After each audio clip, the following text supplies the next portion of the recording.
I've been working in these sketchbooks for about 2 years now. And when I first made them, it was kind of like a little experiment. I wanted to see how I could make a sketchbook that still incorporated my love for thrifting and using discarded materials, but I also wanted something that was going to be sturdy and could hold up to all the different art types that I've been using, like pastels and glue and paint, collage, crayons, wax, anything you could think of, I have put down on here. I've even put oil paints down on here.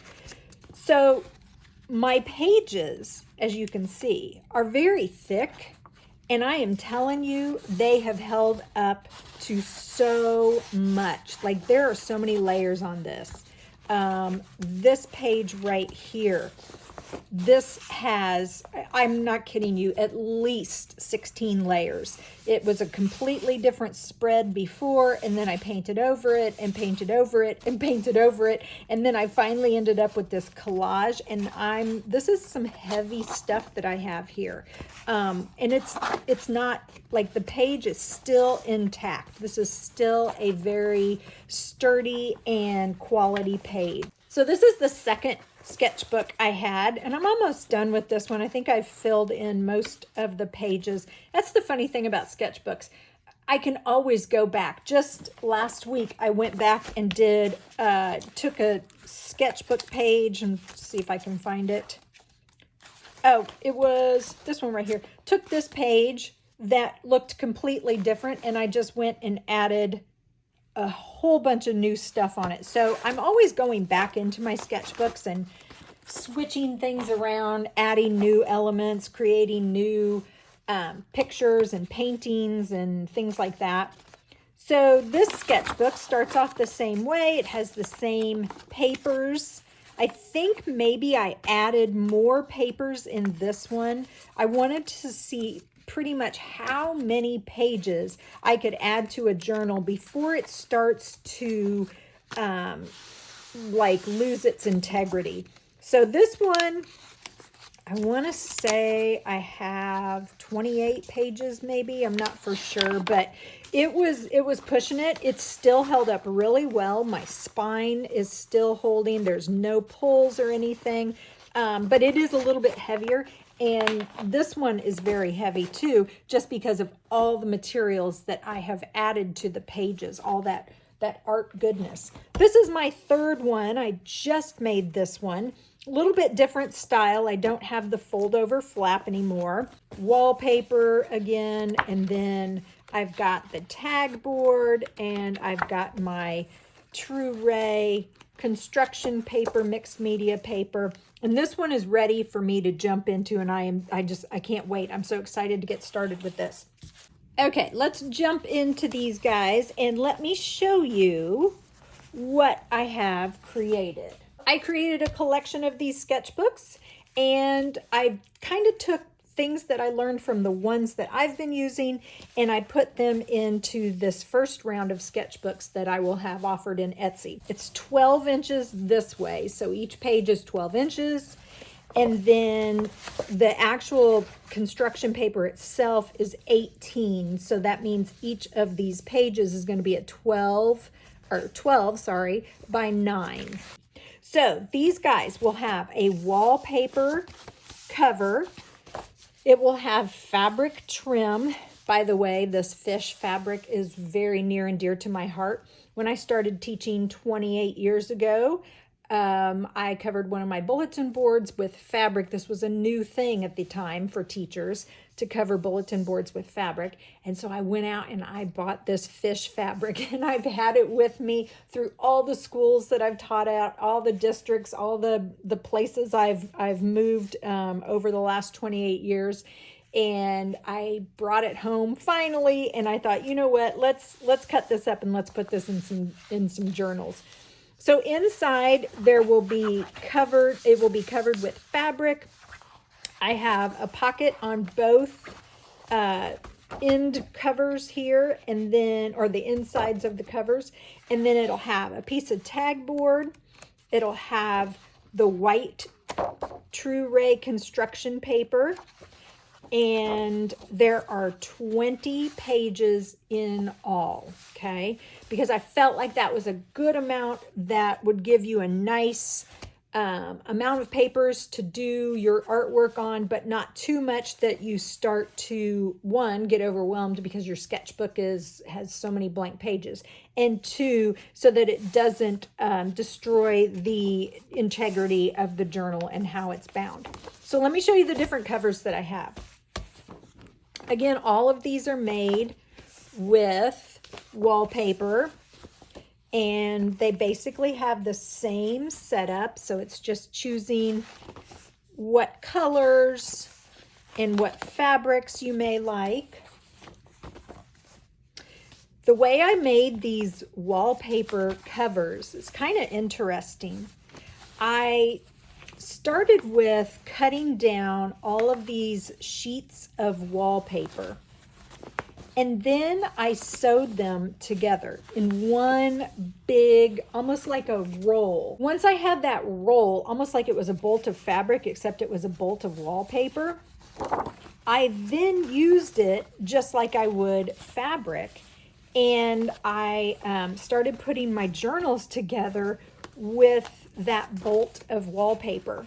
So that's why there's different wallpapers on each journal, because it just depended on where I ended up in that bolt of wallpaper, like where it ended up. So you can see this is where I had sewn two papers together, and it just so happened that this journal has these two right here.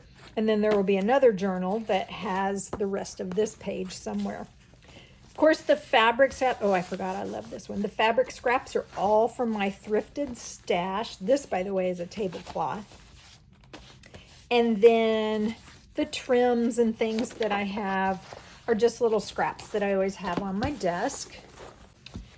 And I tried to get funky with these colors. I mean, I always love getting funky with colors, but these guys, I had fun playing around with it and adding in some different fabrics. Like this is, to me, this is like a 1980s, 1990s wallpaper, but then this is more like a 70s or 80s, maybe curtain cloth.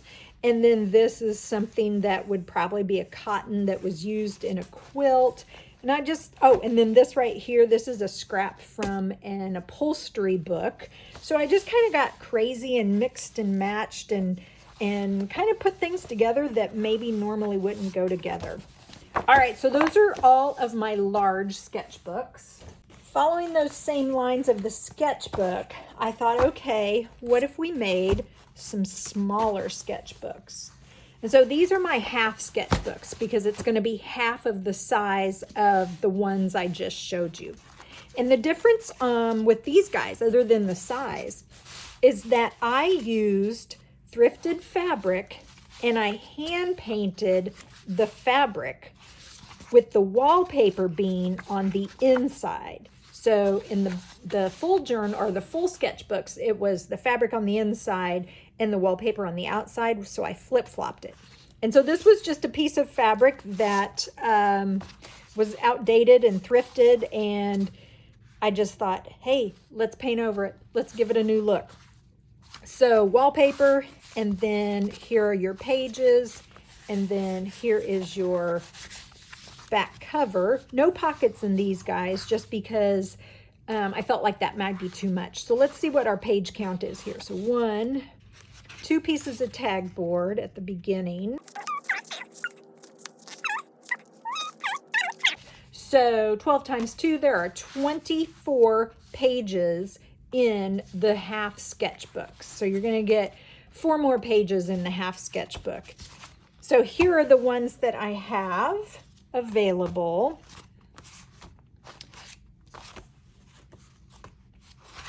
And again, these are going to kind of be similar. There's usually 2 of them that are kind of similar, because I figured out as I was making these, it was easier to use one large cut of fabric, do my painting first, and then put it on the journal. So That's why there's going to be some of them that look very close, very closely, like they're very similar. So those two are similar. This was one by itself. I think this was the first one I made. And then here is this one right here. And there's the inside. I love that wallpaper on the inside. And there's the back cover. So I have 6 of these hand-painted half sketchbooks that will be in Etsy. I also got to thinking about my friends that love the traditional art journals that I typically made.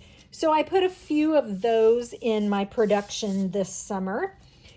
This one is a one-off. I didn't make any other ones other than just this one right here. So it's going to be, it's a different size. I don't have a ruler right now. Oh, here we go. Here's one. This is going to be a 9 by 9. And this is more of the junk journaling that you guys are used to, where I've got different pages, some trims, some fabrics, some pockets. I had so much fun making this one.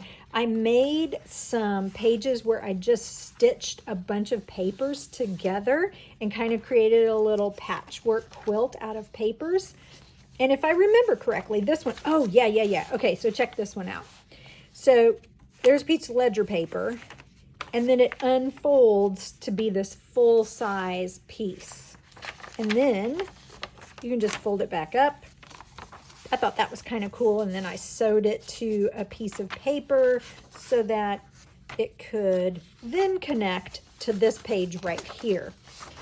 Oh, pockets. This one, yeah, okay. So I made some pockets in this one. So like this right here is a pocket, and then I put some goodies in there. I think I had another pocket that was kind of cool. Let's see if I can find it. Is this one it? Yeah. So this one is another one of those pockets. And so it's a top loading pocket. So this whole panel right here is a pocket. And then, hold on. I thought I had one more thing that was kind of cool. What's my one more thing that was kind of cool? I know it's in here somewhere. Let me see. Maybe it's back here. Oh, here we go.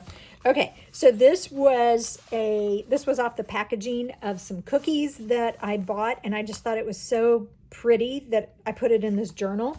And then this is another pocket right here, another top loading pocket. And I don't want to pull all this stuff out, but I've loaded it with some goodies. And so yeah, there's 3 of those really cool pockets in this. So I love this one, and I'm pretty sure you will too. This was, oh yeah, so this folds out. So there's a little circle. I think I have another page like this in here. Okay. So that one is a 9 by 9. I made these two. They are very similar. They are exactly the same, except the covers are a little bit different. So real quick, I forgot to tell you, this is made from a discarded or thrifted quilt block, but the quilt block was made from synthetic fabrics. So it was not as easy to sew as I thought. I originally was going to make 2 of these because I was able to cut the quilt block into 2 panels for journals. But boy, sewing on this synthetic fabric, it was kind of slippery, both literally and figuratively. So I still have the other block. I may make it into a journal. Right now I just didn't have the patience to try to do it again. But these journals are similar in that they are both made from a quilt block. And so I got at a thrift store, I got a bag of these quilt blocks, and they're really large, and they're all different. And so I thought, hey, those would make cool journal covers. So journal cover would be a quilt block, some fabric that I've got, some trims, you know the deal, all the good stuff. And then wallpaper again on the inside. So let me put them both here. So wallpaper on the inside. I've put in a little stationery envelope here and put some tape. It's secured on the back, but I also put some of that fun shipping tape on there. No pocket in the back, just because I felt, again, like it was quite a bit and I didn't want to overdo it. And these guys are filled with lots of yummy goodies. I clipped a bunch of stuff in. I've got these cutouts, like this is a little circle cutout. There is some pages from an Audubon book that I have that has beautiful illustrations. Oh, in the center, I forgot to show you this. Okay, in the center of both journals, I took these are scraps from a wallpaper book. And so this was the upholstery that would go along with the wallpaper, and they're on cards. So I took the cards and I sewed them together, and then they are going to be your inside pages. Again, ledger paper, lots of pages that have been sewn together. Let me see here. Put some scrapbook paper, some storybook paper. And yeah, I loved this because it just had so many different goodies. And I think you guys will enjoy it too. So again, here's another one of those cutouts. Let's see what let me look for my inside page here because I want to see what the wallpaper or the upholstery remnants were that I put in this one. There we go. Okay, there we go. Looks like some 1980s, 1990. Okay, so there's those. And then these I just threw together last weekend because I thought, okay, why the heck not? So this is a canvas that I had torn off of. So I found some canvases, used artist canvases, at a creative reuse center here in Kansas City called Scraps KC. Once I got the canvases off, I used the frame for something else, but these canvases I like to paint over, especially if I'm just practicing. So this was sitting in my sewing room, and I thought, okay, let's cut it down, let's turn it into journals. So that's exactly what I did. So this is a canvas that I had upcycled and I have painted on. So that is your cover. On the inside, I put some of my favorite thrifted fabric. Some of you guys may remember when I got this fabric. Oh my gosh, it was like back in 2016 or 17, something like that. And then check it. I made this entire journal out of ledger paper. Ledger paper that is from, I believe this is from the 70s, late 60s, early 70s. And this ledger paper, if you've ever bought one of my journals before and there's been this ledger paper in it, you know what I'm talking about. It's a thicker ledger paper. It's not the thin types that you see a lot of times, especially now if you go to the store and you bought like a big yellow pad, it's going to be a thin paper. This was back in the 60s and 70s and they made this stuff to last forever. So it's very thick. And I'm trying to think how many pages I put in here. Let's count. 1, 18 times 2. So these have 36 pages. So 36 pages in a teeny tiny little journal that's kind of like a sketchbook, kind of like a journal. And yeah, I think these are very cute. All right, my friends, this has been a very long video. Thank you for hanging out with me. I hope you are healthy. I hope you are happy. I hope you are creative. And I will see you next time. Bye.